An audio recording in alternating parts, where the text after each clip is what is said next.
Hi, I'm Kintu, your host, and I want to welcome you to the Christ Project podcast, Awakening Christ Consciousness. This podcast is dedicated to a powerful global movement of spiritual transformation, not religion as we've known it, but a deeper, freer, more expansive love. We're not here to debate dogma or defend doctrine. This is not a religious podcast. We follow the radical teachings of Jesus, centered in metanoia, a change of heart that transforms how we see ourselves and the world. Agape love is unconditional. Love with no exceptions, no judgment, and no fear. A sacred action is what happens when we live that love out loud, in justice, in generosity, in truth. This space is for spiritual teachers, change makers, and those who believe love is the path forward. We lift up voices from the beloved global community and beyond. We tell the truth, we pray, we act. If this resonates with your spirit, please subscribe to this channel, like this video, and share it with someone ready to awaken. You are the light, you are the vessel, you are the voice of Christ consciousness on earth. Let's begin. Hello and good morning, and welcome to today's episode of the Christ Project podcast. And I'm coming on today with some sadness, some very sad news. I woke up this morning to the news that one of our beautiful young women, a young college student who lives with my daughter in Sierra Leone. She's his best friend. She's his roommate. She's like a sister to him, and she takes good care of him because it's kind of dangerous where he lives. So I'm just with a really heavy heart this morning, and that's why I've dedicated this podcast today to Safi. Her name is Safi. And I'm just really, but what another piece of interesting information is that when I realized that my guest today was Gary Malkin, from one of the creators of Graceful Passages, I thought, well, what a wonderful guest to have is someone who's got the ability to create music to comfort and raise consciousness, create unity.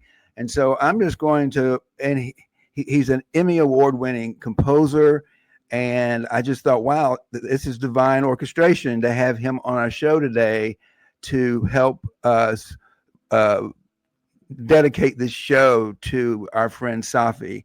So, Gary, I'm just going to allow you to introduce yourself. I know you have a nice guided video music piece that you want to play, which we'll start with. But before we do that, I just want to invite you to introduce yourselves and tell us a little bit about what you'd like to get done here today. You know, the ultimate goal of being on this planet is to experience the radical opportunity to be present in our body, mind, heart, and soul. So what I'm here to do today is to explore how, in the midst of the craziness of the world we live in, how can we do that? And especially when it relates to understanding the impact of remembering that we're impermanent and only here for a short while.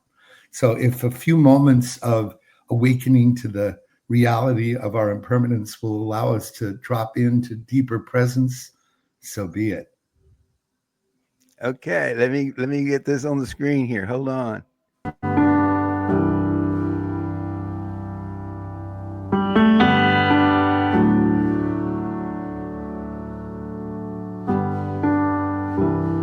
Let's be quiet for a moment and drop out of our minds and into our hearts. Let's listen to the songs, the melodies,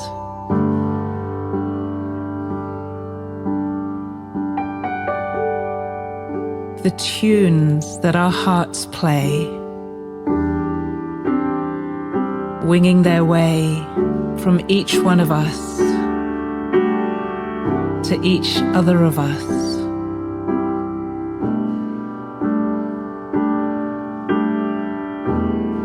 Connecting us.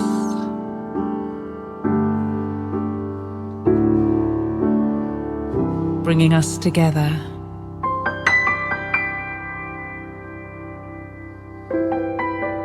Bringing us into harmony with each other.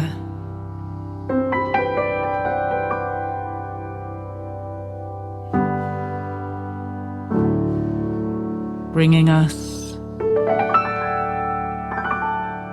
into love.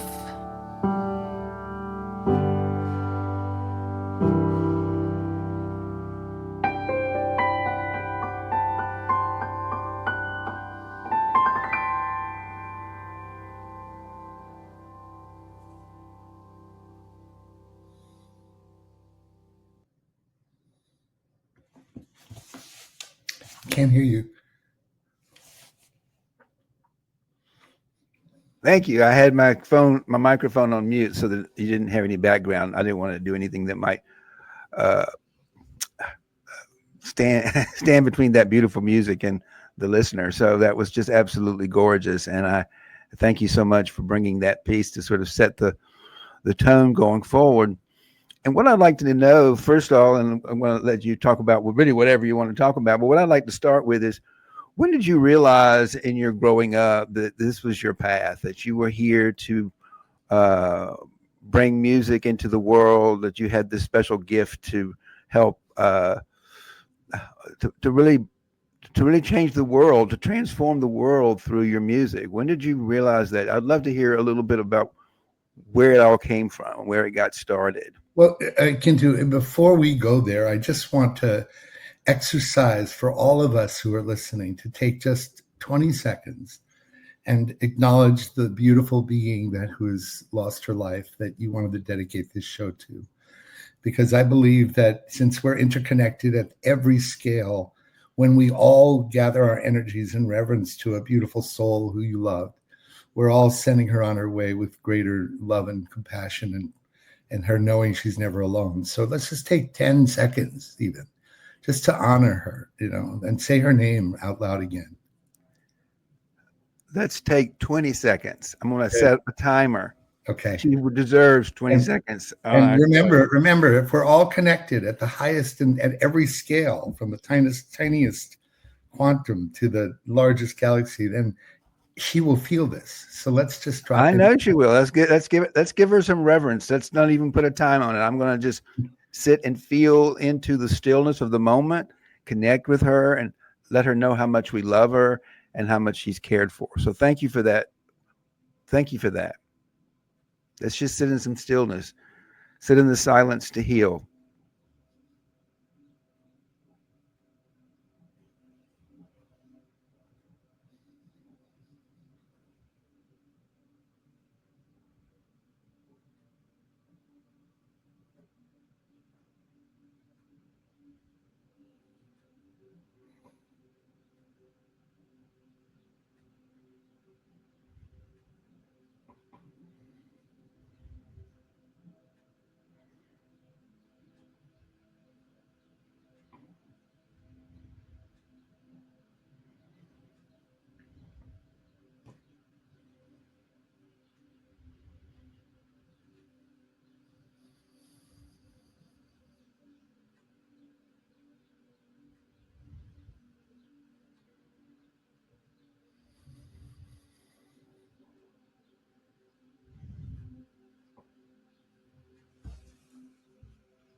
Wow, that was lovely.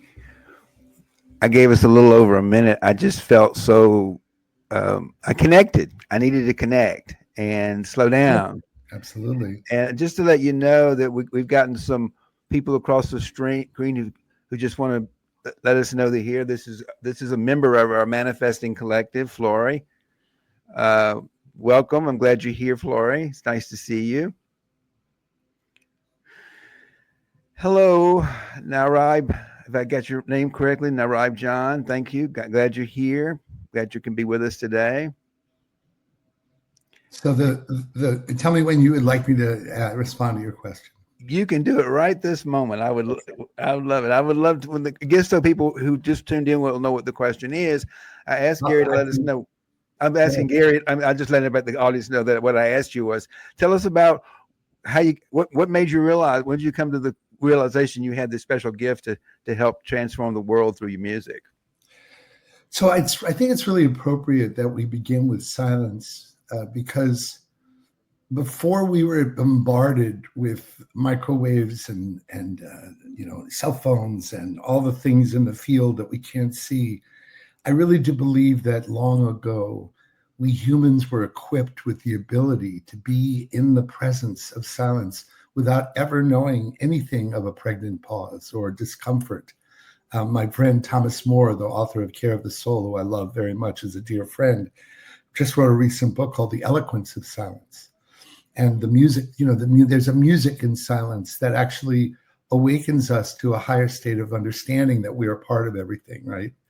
So ironically, I've never phrased this before, and I've been on hundreds of podcasts, that ironically, the author of my musical gift was the dysfunction and the craziness and the confusion that was my family, what I grew up in.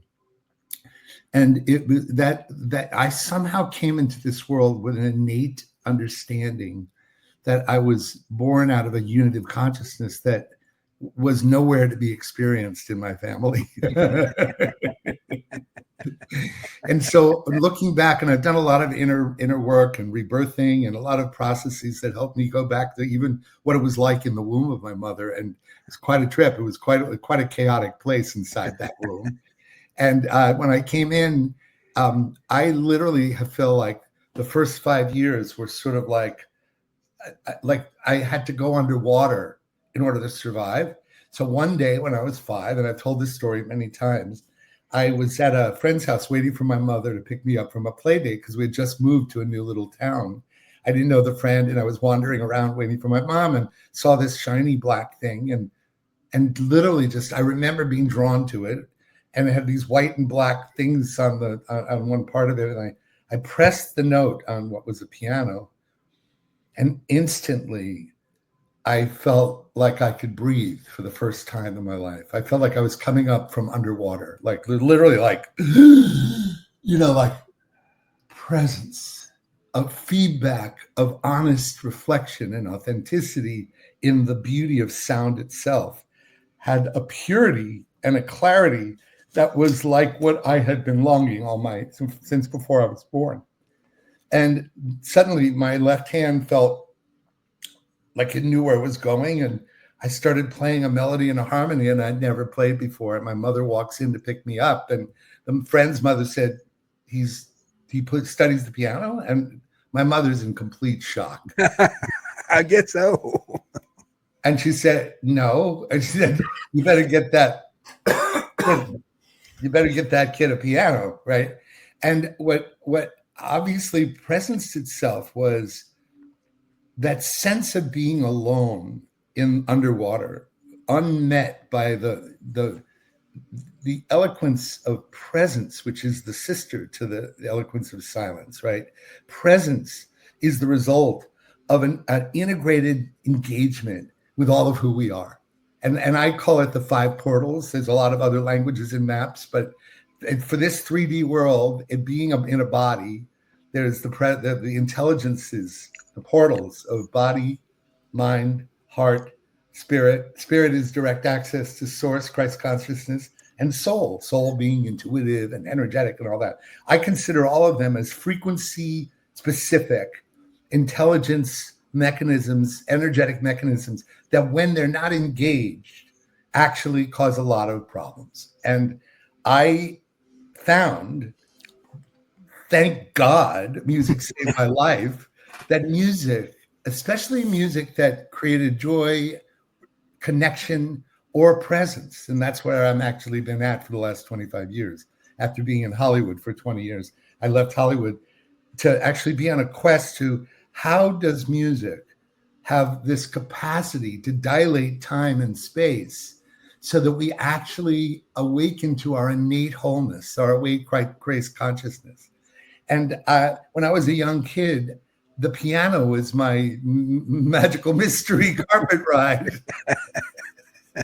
and then, of course, what got complicated was I developed a wound that was pretty profound, which was I'd come up with things. My parents didn't know the first thing about give the kid a piano teacher, right? They got the worst piano teacher you've on the planet. that had these instead of giving him some structure, he gave me these things like Hollywood or Broadway, and he wrote the chord and what I did was perfect because I hid underneath his bad training and kept on doing what I was doing, which was making up shit. Pardon my French. So I had the perfect guidance for a composer, which is I felt the creative urge from the youngest age, just improvising, right? So that quality, so the affront of having chaos, but also no one would listen. So when I said, "Mommy, listen," oh goodness, all right, take that in. I love that. That's a beautiful story. But so basically, when I'd play something that I wanted them to hear, they'd listen for 5 seconds and go on and keep talking or leave the room. So the wound I had was that I knew that I had like a circus grinder monkey. I had to find a way to get love and attention, and it got a little problematic for my ego. You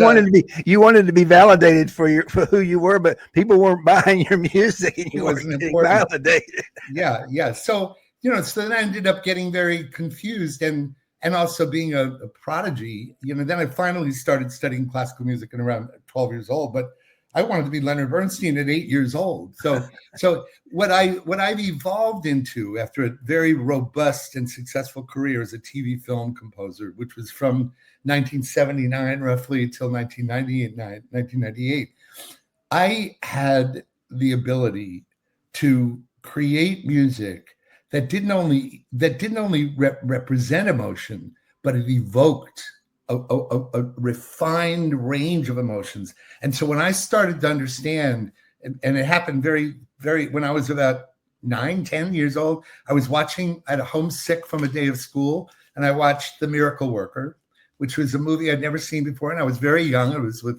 about Helen Keller. And there was that scene, if you're old enough, if you're too young to know what this movie is, see The Miracle Worker. It's the most extraordinary film. It's a classic. And there's a famous water pump scene. And the water pump scene is about when Helen Keller finally, like a third into the movie, possibly, like you just really experiencing what it would be like to not be able to talk or listen or communicate to the world. On a certain level, it's a morality play of every human being that in this world never gets fully seen, heard, and understood.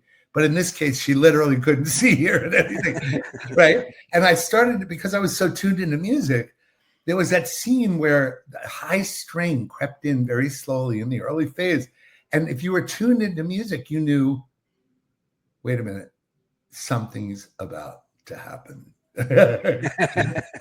And this high string coming in, all of a sudden, it turned into one of the most emotional scenes in Hollywood history, when she had Annie Sullivan, the mentor, finally breaks through, and it's like water, and there's crying and there's music. I remember the scene. I remember it very well. You can't forget that scene. That was the moment when I went, I want to be a film composer at like 9 years old. I want to manipulate people's emotions so beautifully that living a life as open-hearted, as transparent as I always had been from the earliest age, would make me feel not so alone and not such a weirdo, because I was so sensitive and so emotionally available. And, you know, the bad and the good news is I never really changed after all these years. That's wonderful news. Let me ask you a question. I was listening to your timeline, and you made you said that you were doing that until 1999. I met you in 2001. At that time, I was the food captain. I ran the operations of the food operation at St. Paul's Chapel at Ground Zero following the 9/11 attack of the World Trade Center, and I was there for 9 months. Wow. And from what I recall is that you came, what I love to know is kind of what was the context of how you got there. You came there, I know I met you through my cousin Courtney, who was kind of like our chief of operations for our groundwork there. You know, I was down there for 9 months, and I clearly remember meeting you, and I believe pretty surely we went to something at the National Cathedral that summer or sometime. Yeah, Courtney and I and Peter Grandel created an experience for the 1 year commemorative. Well, so 98 was when I officially awakened. I had a very serious bicycle accident with my daughter and a bicycle built for two.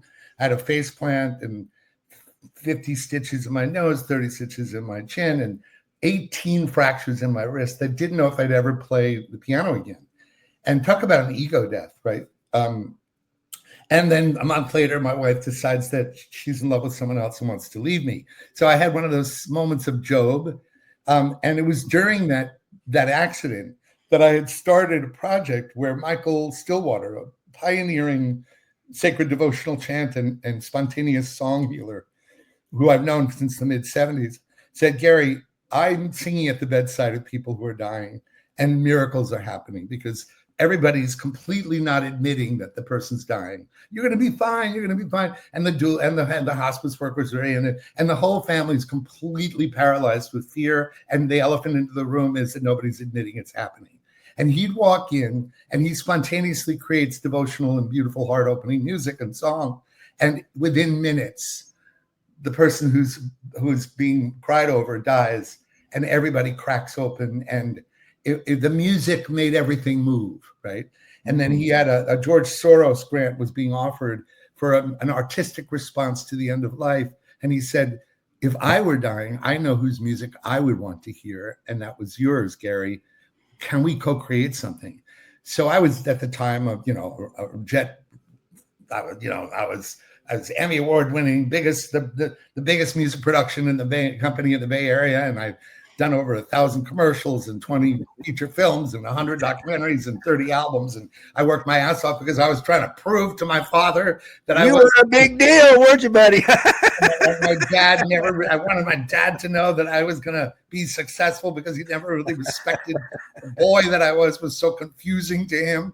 And so I cracked, I do not try this at home, but I had a very serious accident in the middle of starting the Graceful Passages project. And what happened was Michael, before the accident, Michael came to me and we said, what can we create that would drop into a moment of full heart, soul, body, mind recognition that not only are we going to die one day, but that it's going to be just fine, because the continuity of life is a reality that everyone could be transformed by.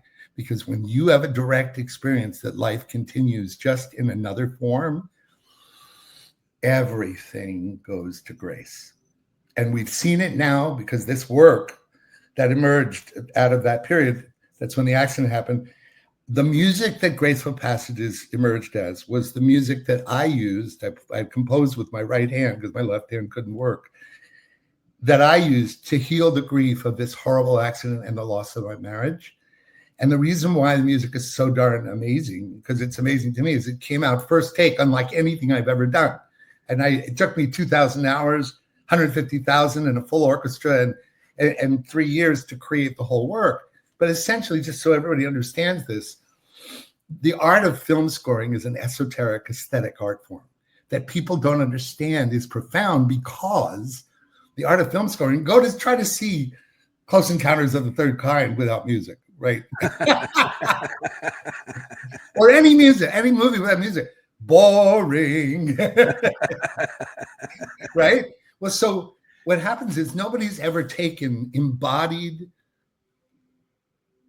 authentic, tender transmissions of wisdom that was developed over a lifetime in people like Dean Allen Jones and Elizabeth Kubler-Ross and Ram Dass and Thich Nhat Hanh, the Buddhist monk. We went in the studio with these people. We did the first 2 demos before my accident and shared it with some hospice leaders. And they said, this is more powerful than anything we've ever experienced. And I wondered to myself, what in me is going to have to die and to understand death in order for me to write music that has the responsibility to give people a soft landing in their hearts around their fear of dying and avoidance and denial of dying. And then the accident happened. That was the answer to that question. And the accident was total. It was not just ruining the possibility of me ever playing piano again. It was losing my marriage. It was losing everything that was dear to me. And that's why that music is so authentic, because it was me being a portal of the music I needed to hear to heal my profound disappointment and loss at losing my family the way that I never thought I would. So that work is called Graceful Passages, and it uses the art of film scoring to score wisdom that extemporaneously came from these amazing thought leaders in a 2-hour interview. At some point in that interview, I used to say, let's wait for the higher self to drop in and be a portal. And bing, the moment they did, I get tears and chills. I go, where is that? 32 minutes into the recording. That's where we edit. And I found like the mother lode of the heart and soul of the message. And then I edited and I scored it to an 80-piece orchestra at George Lucas's Skywalker Sound. And the rest was history. It got released in January of 2001. I met Courtney months later at the George Washington Institute of Spirituality and Healing and Harvard's Herb Benson Spirituality and Health Conference at Harvard. And there was Courtney talking about what happened at 9/11 at St. Paul's. I was sitting in tears in the audience. I didn't realize that I was there with Courtney at that event. You were. We were invited by them to come and be there. I didn't realize that that's where y'all met. But yes, I remember very distinctly going to that event because they invited all of us. I think, and Dr. Ann Webster was there. Right. I remember Ann. She actually ended up becoming a client of mine after, years later, and became a dear friend. But yes, I remember that. That's a wonderful story. We normally wait. I just have to tell you quickly because I know that I could go on a long time. Well, let me just ask you this. Hold the thought. I want to take a quick little break to talk about Safi. And so if you'll just hold that for a second, I know this is my show. I can go for an hour if I want to, and I'm having such a good time. We just might do that. So just hold that for a thought, and let me just give a little shout out to what we're doing here today. We're honoring someone who needs to be honored. Okay. Yes, everyone. This podcast today is dedicated to a lovely young woman named Safi, who should be alive today. The problem is that for someone to die in a hospital, to bleed to death in a hospital because they don't have the money to pay the hospital bill is tragic. Money should never stand in the way of someone's life.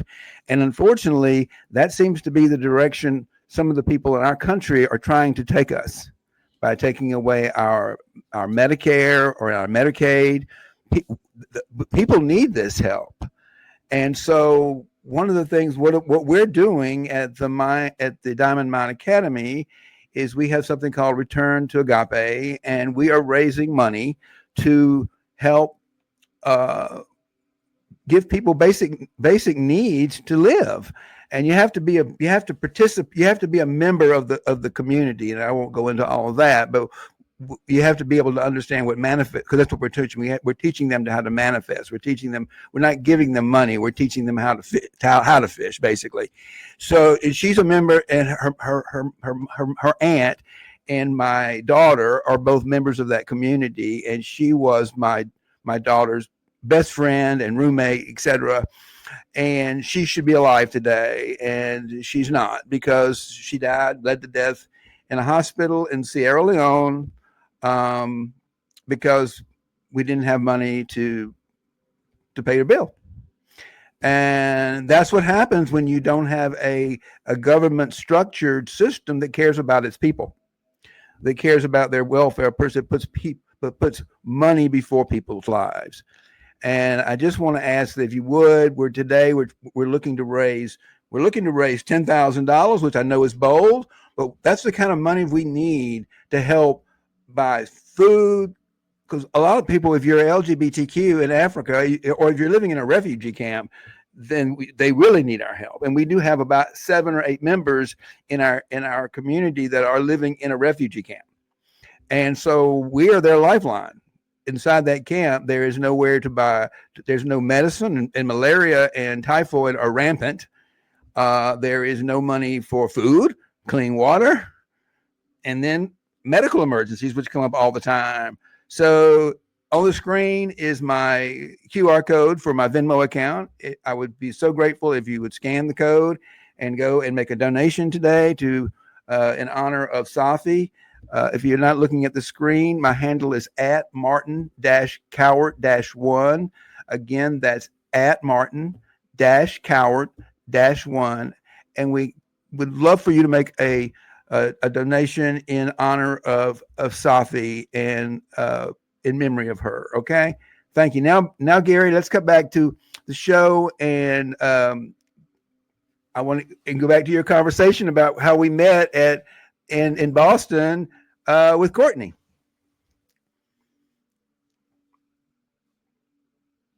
You're muted still. I had come to Harvard with a satchel full of new graceful passages. It had just come out in January of 2001. And this was the first time that Courtney left St. Paul's. I remember they were at Leland and all these amazing people, and were part of this, as you were too. And I didn't remember that you were. So thank you for your service. But I slipped a copy of Graceful amidst all the throng of people talking to her after her talk. And I just said, Courtney, I just ask you to listen to this, and please just call me after you've experienced it. I'd love to know what your response is. She listened to it on the train back to New York, and within 24 hours, she left the most extraordinary message in tears, saying, this is the most extraordinary thing I've ever heard. How can I get you? Oh my God, you just gave me chills. How can I get you to St. Paul's? We must talk. And so within a very maybe a month or two, because I've been living in San Francisco Bay Area for 52 years at the time I was there. I made my way to St. Paul's to play as part of I did a 2 or 4 hour set as part of the 24/7 musical service crew. Mm-hmm. And then we came up with this amazing idea. I fell in love with Courtney, and I mean, I love Courtney. And to this day, she's one of my favorite humans on the planet. And she is an extraordinary human being, as you well know, because you're a cousin. But we hatched an idea to create a 1-year commemorative in honor of the light that comes out of the shadow of darkness, such as 9/11. And me and I forget what his role was. Peter Grandel was some hoity-toity. Peter Grandel at the time was he wasn't like the canon to the ordinary, but he had a role at the cathedral. Yeah, and we 3 of us holed up for a weekend and created a script called Voices of 9/11.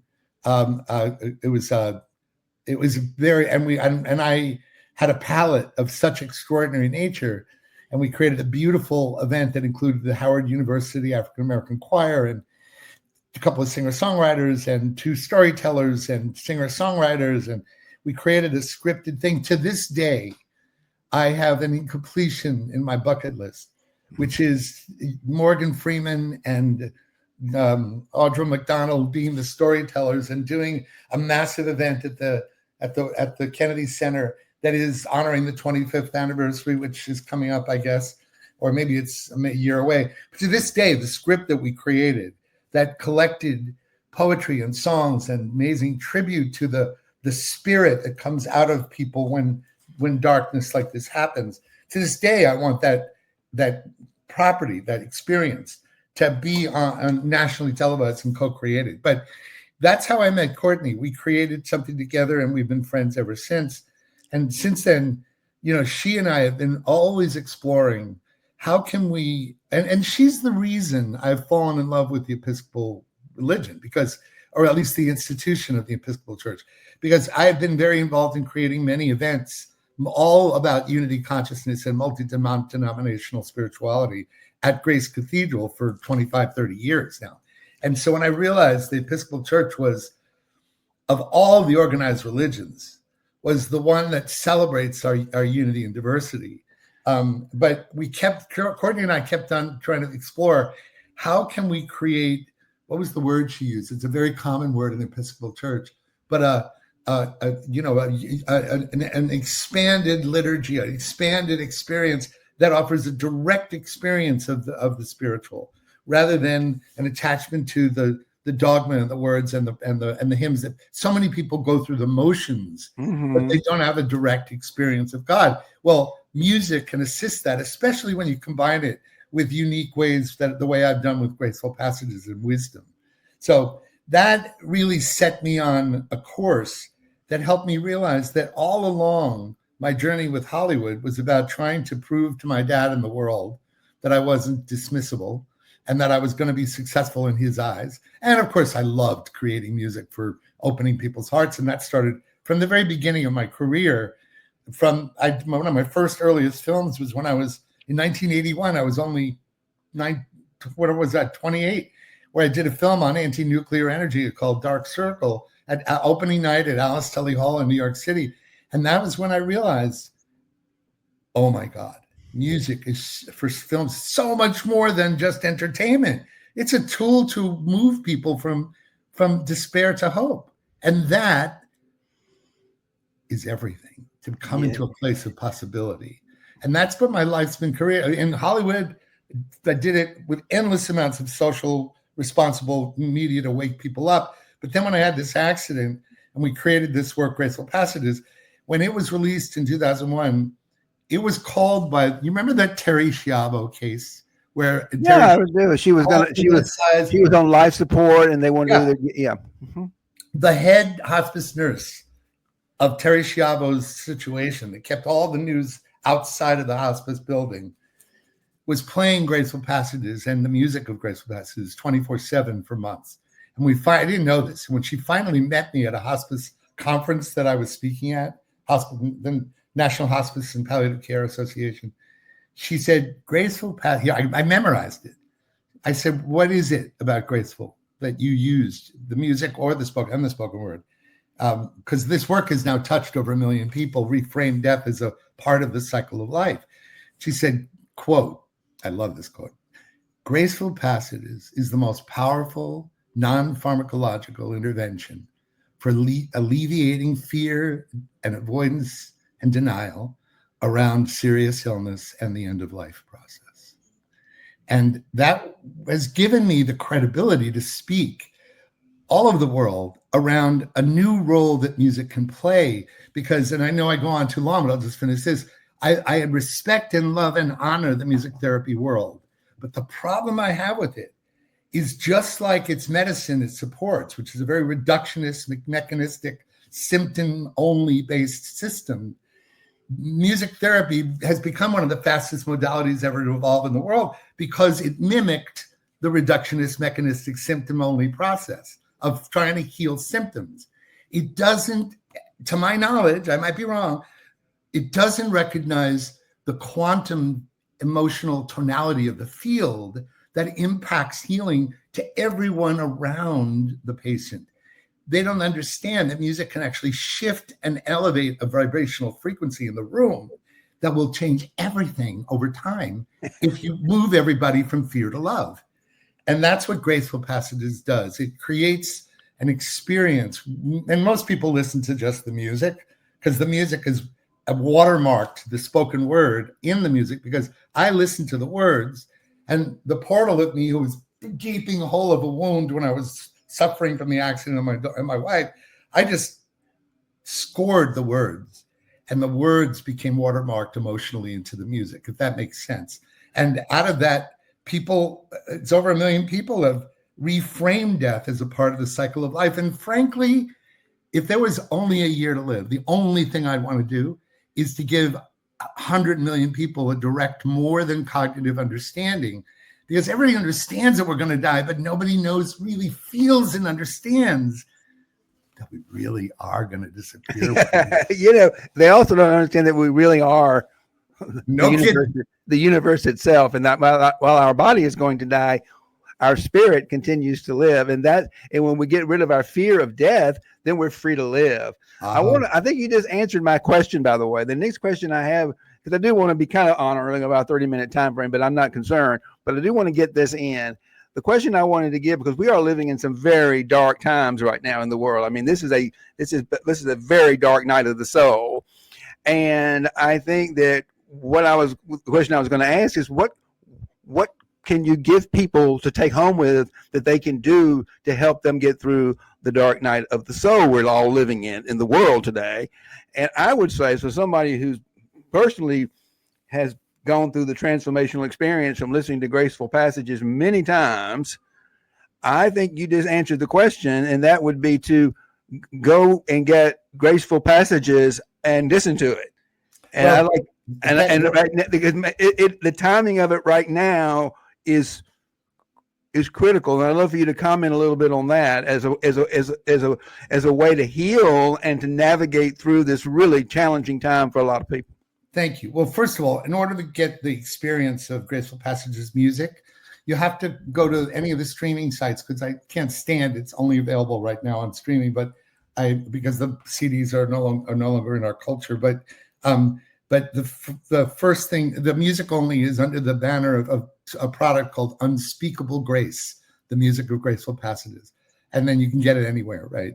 My first response to the people who are listening as a way to self-regulate is that there's never anything more powerful than being in an environment where Mother Nature is around you in pristine form. Everything else is an attempt to replicate the experience of being at one with the beautiful Mother Earth that we have been graced to know and be a part of, right? But with regards to what you're saying around these times, the next best thing is awakening to breath and silence. However, the silence is now deafening because of all the noise emotionally, spiritually in the field. And we as earthlings are the goldfish in the goldfish bowl, and the goldfish bowl water is incredibly agitated. And so that's where my music comes in. The music I've been building since Graceful is music to awaken and to stretch time so that you can breathe into the moment that will recognize how agitated and unself-regulated you are. And because the ability to be silent is something that I would say 90% of the world isn't able to experience as a positive thing. And so I've created music as a titration tool, as a training wheel. And the music, it awakens your sense of beauty, your sense of love and compassion, and your sense of spaciousness, which isn't readily available in the field at this time. And I feel like the best compliment I could ever have is if people use my work to ultimately shed the training wheels so that the eloquence of silence and nature speaks by itself, right? And then it's just purely because I want to be delighted by the beauty of spaciousness. And another way to say it is the music of, like, say, Unspeakable Grace, the music, it's music to surrender ultimately to, like, the serenity prayer. God grant me the serenity to accept the things I cannot change and the courage to change the things I am, because it restores agency through the power of surrender to the things we can and can't control. And that's one of the greatest gifts that Graceful Passages can offer. That's wonderful. And I don't have the, I'm sure you can do it, but I don't know how to do it. I was going to say, I'd love to know if you could send me afterwards some links or some ways. When I post the replay, sure. I will post those links or those Spotify. How to get to. I'll use Spotify or yeah. If you could send me a couple of things afterwards that I can post with the replay and also post on the podcast itself, the edited version of the podcast, that would be great, because then people have something they can actually go to put their hands around to help get through. Because I know there's a lot of people who are really suffering out there in the world right now, not just in. And I think one of the things that's happening here in our own country is we're waking up to realize that we've had a pretty good life, and that we're living now. We're under the threat of living in a third world country like Uganda. You know, I mean, I did a blog not too long ago. It says we were the 23rd best country to live in the world. Canada number 5, by the way. We were number 23 until Trump became president, and now we've dropped down to one of the worst countries in the world, next to Uganda, where they have a law called the Anti-Homosexuality Act, which makes it legal to kill your family. It makes it you're encouraged to kill your family to save the name of your family is a curse. And that's a gift of the Anglican Church, by the way, the Church of God. They call themselves, but that's also the Episcopal Church, but that's African style. And so, thank you for everything that you're doing. Anything else that you'd like to add to? This has been great, and I'm not rushing you off. I just want to say that's no. So what happens when we get into a flow state of we remember who we are in the spaciousness, because our natural wholeness comes back online. So the areas of your 5 portals, for example, there's a lot of different systems that comes back online naturally, because our natural state is Christ consciousness, right? So when we finally remember who we are by reconstituting into having access to body, mind, heart, spirit, and soul, and that's what I'm writing my book about, called Resonance Intelligence, working title. But what happens then is, this is why I'm in love with an organization that is a movement of all movements, called the Holomovement, HOLOMOVEMENT.net. And their big 3rd global gathering is happening in Asheville, North Carolina, to honor the amazing amounts of community collaboration that's gone on since their devastation. And I'm speaking there, I'm giving workshops there. And a lot of it is about, it's completely compatible with you, Martin, because it's the unity consciousness is Christ consciousness. Yeah, and now they've proven David Bohm's theory of unity consciousness, that of the unified field theory that Einstein made fun of, they called it spooky science, is now proven by Nobel Award-winning physicists that proved rigorously, scientifically, what the indigenous people have known all along, that we are connected at the fundamental level, all the way up to the galaxies. So unity of consciousness is the precursor, what I'm starting as a website that's portalsofawe.com. And right now, all you could do is access portalsofawe.com/unity, which has some of those things that we did at the beginning, that 2-minute thing. That's a tool to drop people in before a Zoom call so that we're more present, body, mind, heart, and soul with each other, right? That's, to me, the greatest challenge is this. People are thinking that the air is empty, but it's filled with people's unexpressed grief and the assault of the what's going on in the White House, and everything is so much dysregulation. But because you can't see it, people are not recognizing that they're being affected. Do you know what cymatics is? No, not in this context. I'm not sure. Cymatics is the science of sound made visible. And when you've seen this of some sand or water, and you put music that's really dysregulating and horrible, it becomes really jumbled and chaotic. But when you put beautiful music or powerful, coherent music under some sand or oil or whatever, beautiful shapes emerge. Well, Oh we're yeah, made up of I didn't seven. know what I know what you're talking. I've seen things about that, and I'm familiar Right. with it, but I didn't know what the name of it was. Thank you. Yeah, So we're 70 to 90%, depending on how old we are, water, right? So we're a cymatic, living, breathing experiment. So that when we're bombarded with things we can't see in this chaos, this hatred, this divisiveness, this racism, this non-inclusiveness, it is a vibrational equivalent that actually impacts the being that we are, absolutely, literally, right? Literally. So absolutely. that's why the ultimate activism, in my view, is to help music claim its rightful destiny as a catalyst for awakening us to all of who we are and to heal us from the fear that contracts us from being in a remembrance of who we are. And I'm devoted to speaking about it and training about it and doing workshops about it and creating private soul song experiences for people. So, by the way, the soon GaryMalkin.com is going to emerge. I just lost through a hacking nightmare. Wisdomoftheworld.com has been my home base for 20 years.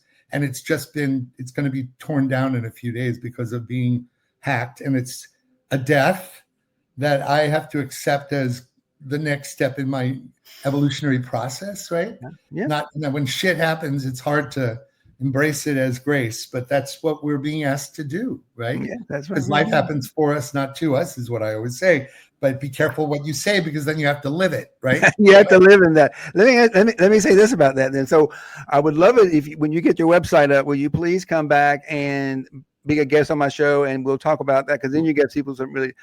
But when you were talking, you reminded me of, and I want to tell you what I'm doing to do what you're doing in the world. I've been meditating for 45 years. Wow. And I'm a substitute school teacher, and I go into schools all over my area. And I always take with me my meditation bells. I have some wonderful Tibetan meditation bells. And at every class, I teach the kids to meditate. And I haven't had a single teacher complain yet, because I'll get these 3rd, 4th, 5th graders, even preschoolers, to sit in stillness for 5 minutes. Wow. For 5 minutes. I'm on a mission to teach the world to meditate, because if people can meditate, we won't be living in this mess. So that's my way of bringing music and sound into the healing of the planet. And I got to tell you, it's been very powerful. So I go down the hallway and say, Mr. K, call me Mr. K. Do you have your bells today? So that's my contribution. I love that. And what I was going to say is, what made me think of this is, I started out and say, who knows what your body is made of? And they say, water, 75%. And I'm like, that's right. But you know what happens when you drop a stone into the water? It vibrates, right?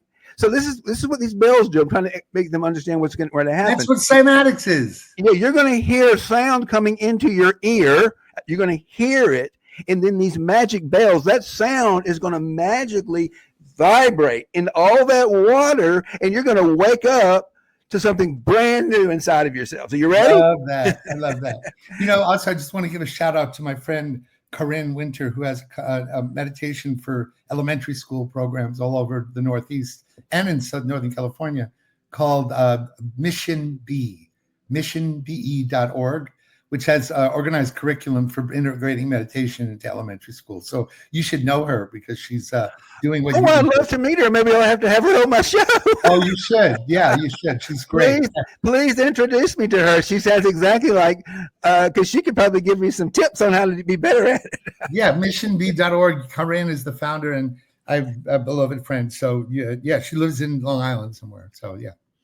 Well, thank you, Kintu, for giving me the opportunity to share my passion around music as a catalyst for unitive consciousness and for awakening to who we are and what matters most. And thank you for the amazing, beautiful work you do, Kintu, and helping us become aware of your beloved family and friends in Africa. And I appreciate you so much for all your big heart and your activist soul. Thank you.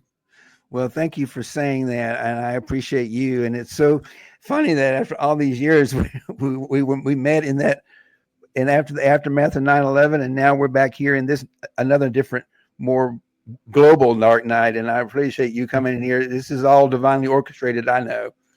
24 years ago was the last time I met you, so it's pretty amazing. Yeah, it is pretty amazing. So thank you for joining me today. And you know what? I want to give you the last word. So I'm going to just turn it over to you to say goodbye, and then we'll sign off. Okay? Yeah, thank you.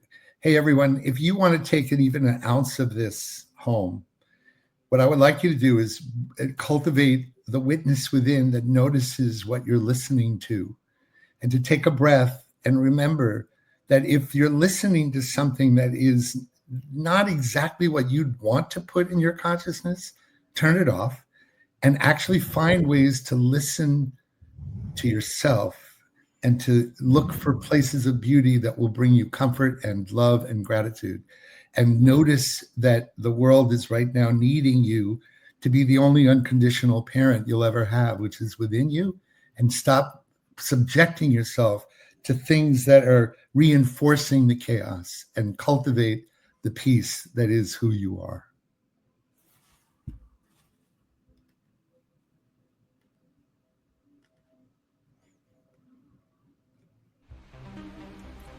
Thank you for being part of the Christ Project, Awakening Christ Consciousness.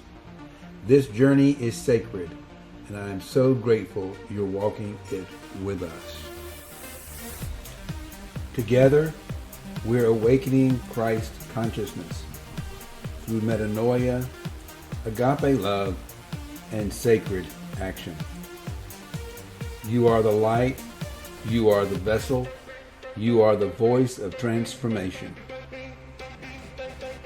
Let's keep rising together. Drop a comment and tell us what awakened within you today.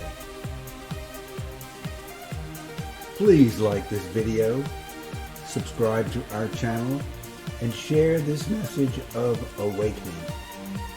Help us reach our goal of 1,000 subscribers by May 1st. To learn more about the life-saving work we're doing to support LGBTQ Africans in crisis, and to make a tax-deductible contribution, please visit diamondmineacademy.org or scan the QR code on your screen. Your love saves lives. Go in peace, go in truth, go in love. Until next time, stay awake.